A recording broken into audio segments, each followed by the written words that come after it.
Il n'y a pas de mauvais parents ou de bons parents.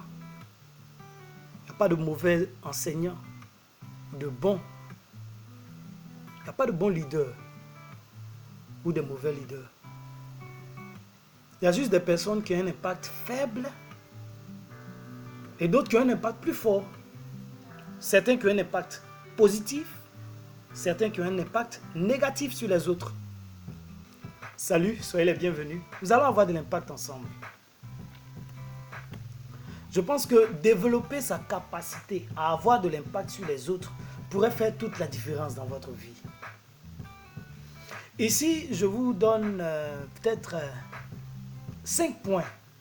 5 points que si vous développez, assurément vous allez avoir de l'impact sur les autres. C'est-à-dire vous serez capable de leur inculquer de bonnes vertus, de bonnes choses. Vous serez capable de guider votre enfant sur un chemin que vous trouvez le meilleur. Sans force, sans le forcer, sans l'obliger. Le premier que je voulais dire, c'est la capacité à se connecter à l'autre. Comment faire pour être un avec l'esprit de l'autre? Le deuxième, c'est être ouvert. Apprenez à être ouvert à tous les changements. Apprenez à être ouvert à l'évolution. Apprenez à être ouvert à tout ce qui est nouveau.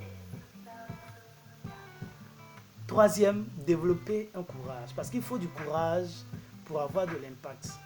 La plupart des gens sont passifs. C'est-à-dire, ils subissent la vie.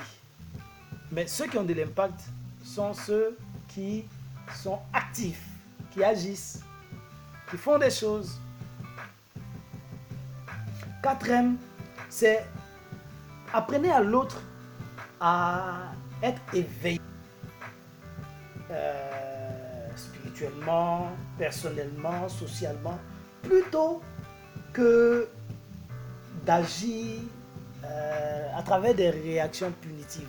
Là, je veux dire quoi? Je veux dire que au lieu de punir un enfant, il faut plutôt lui apprendre lui-même à connaître le pourquoi de ce que je lui demande de faire. C'est-à-dire, dire à un élève, vous allez faire votre exercice et si vous ne le faites pas, vous avez 0, n'est pas plus avantageux que de dire à l'élève ce qu'il en tire, ce qu'il en gagne. Je pense que là, c'est un peu compliqué. Mais nous allons tout détailler à la suite.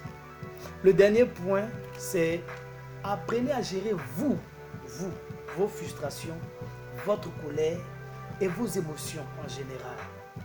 Si vous apprenez devant les gens à avoir une réaction différente à chaque fois qu'une même émotion se présente, vous avez tout gagné. Voici quelques points que je pourrais énumérer pour vous permettre d'avoir de l'impact. Merci.